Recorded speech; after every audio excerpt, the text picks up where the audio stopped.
So, Gaomon sent me a tablet for review. Now you're probably thinking, but wait, another review video? Where's the animation? I'm leaving.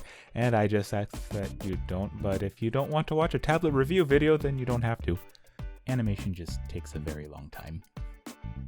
Anyway, they sent me the PD1560 for free. They didn't give me any requirements for what I had to say other than I had to include a link into the description, which I've done so. So anyway, I try to be as honest and thorough in reviews as possible, so here's what I have to say. Yeah, it's pretty good.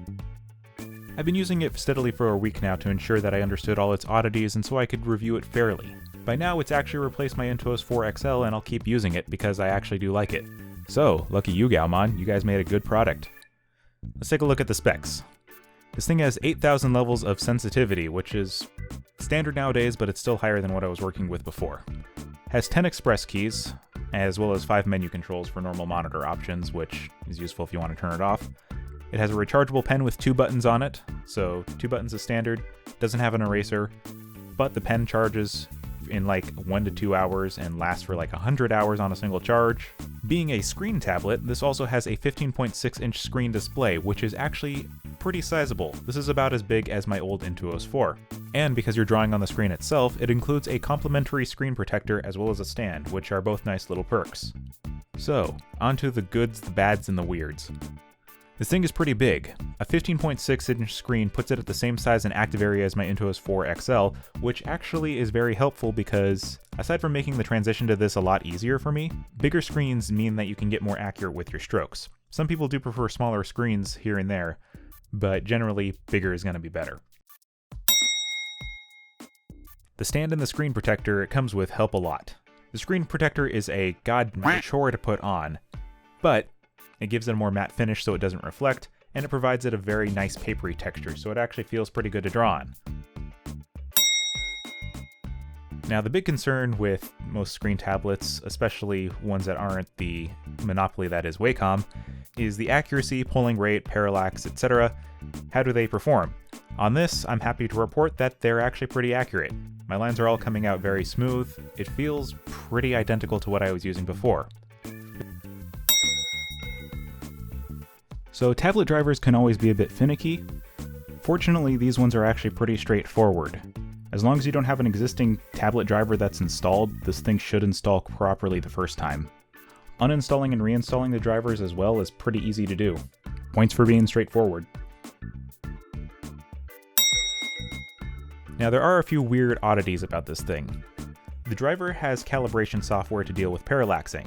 By default, the calibration is actually really accurate, but if you calibrate it, the calibration is not accurate. You can reset to default at any time, but the cursor winds up weirdly offset from where you're aiming whenever you do calibrate it, and I don't understand why that is. Luckily, because this is consistent, you can actually exploit this and kind of work around it and actually click offset to compensate.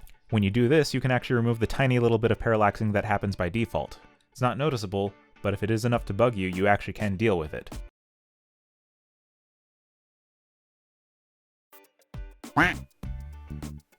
As I mentioned before, there's no eraser on the pen, but I never really liked the erasers myself. There is an option to bind one of the side buttons to switch modes, so you can switch to an eraser mode if you really want.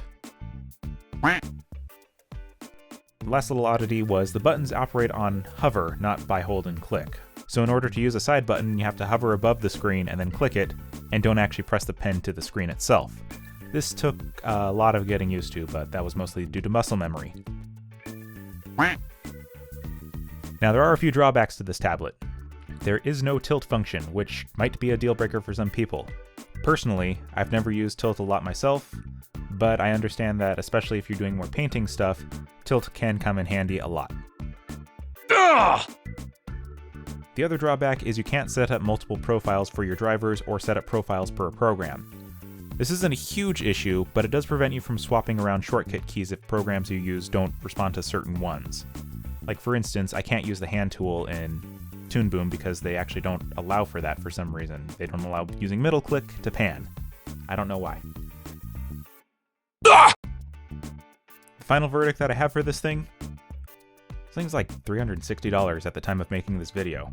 If you can get something that's as accurate as an Intuos, still really big, has a screen, but have to give it the tilt functionality, that seems like a worthwhile trade-off. Overall, I'm going to keep using this thing because I actually do like it, and it has actually fully replaced my Intuos 4.